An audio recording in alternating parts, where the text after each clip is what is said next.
નમસ્કાર દર્શક મિત્રો, કેટીવી ન્યૂઝ ગુજરાતીમાં આપની સાથે હું છું રિયા। સાપર વેરાવળ પાસે આવેલ પારડી ગામમાં ગૌચરની સરકારી ખરાબાની જમીન ઉપર કબજો કરી ભૂમાફિયાઓ બેફામ બન્યા। સાપર વેરાવળ પાસે આવેલ પારડી ગામમાં ગૌચરની સરકારી ખરાબાની જમીન ઉપર કબજો કરી ભૂમાફિયાઓ બેફામ બન્યા છે। ભૂમાફિયાઓ ગરીબ લોકોને પ્લોટિંગ પાડીને સસ્તા ભાવે જમીન વેચી મારવાનો ધંધો શરૂ કરી દેવામાં આવ્યો છે।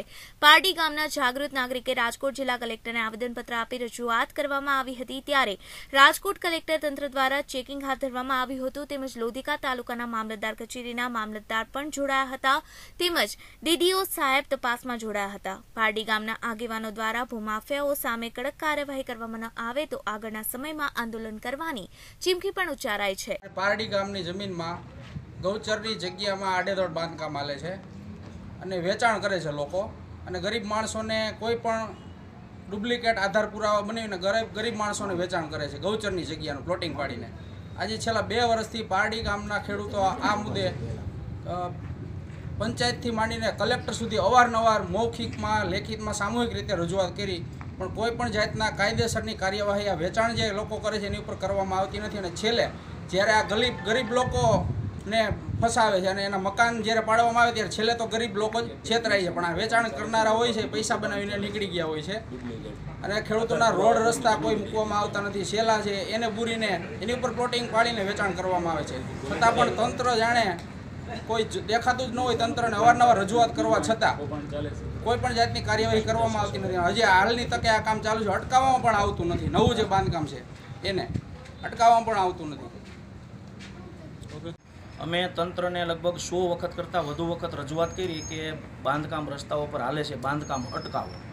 અમે કોઈના પાડવામાં ગરીબ માણસોના વેચાણ કરે છે, કોઈનું પાડવામાં અમને રસ નથી, પણ જે રોડ રસ્તા બંધ થાય, પાણીના શેલા બંધ થાય ને એની ઉપર જે બાંધકામ થઈ ગયા છે અને અત્યારે હાલમાં ચાલુ છે એ બધા ઉપર એક્શન લઈને એને અટકાવો એવી અમારી તંત્રની રજૂઆત છે। એના માટે તંત્ર આવ્યું છે। અમે લગભગ 100 કરતાં વધુ વખત આ બધા પાસે ગયા છે, છતાંય તંત્ર આની અંદર જેમ સામેલ હોય ને કોઈ પણ જાતની કાર્યવાહી કરતા નથી। જે લીગલી માણસો રહે છે, ગરીબ માણસોને પાછળથી હેરાન કરે છે, બનતા હોય ત્યારે આ લોકો પાસે જઈ એના આધાર પુરાવા લઈને એને અટકાવતા નથી અને પાછળથી ગરીબ માણસોને હેરાન કરવાનું કામ કરે છે। પંચાયતનો સદસ્ય છું। અમારા ગામમાં પારડી ગામમાં આવેલ 50 વારિયાના પ્લોટમાં 135 કુલ પ્લોટ છે। તેમાં માહિતી આરટીએ હેઠળ અમે જાણકારી માગેલ છે, એમાં 20 પ્લોટની જ ફાળવણી થયેલ છે।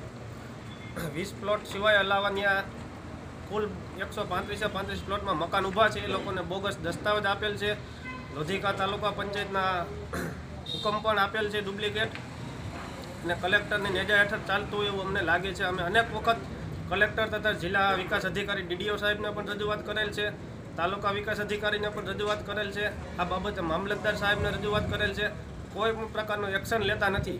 અમારા તલાટી મંત્રીશ્રી સરપંચશ્રી દ્વારા કોઈ પણ જાતની કાર્યવાહી કરવામાં આવતી નથી।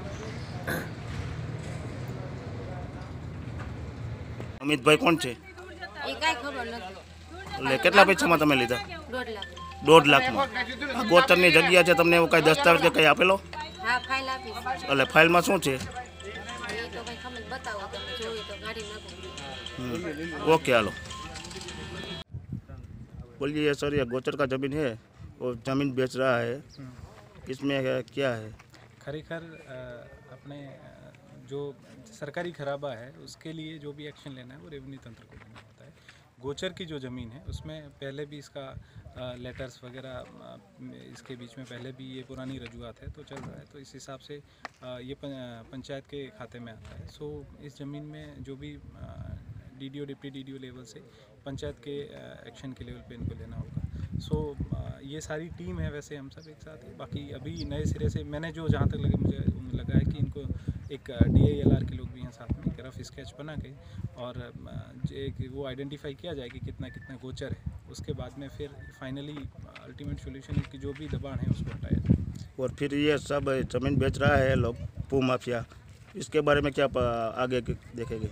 भूमाफिया है तो हमारे पास जो भी कंप्लेन आएगी हम उस पर एक्शन करने के लिए मेरी कचहरी में जो भी कंप्लेन करते हैं तो उस पर 100% एक्शन होगा।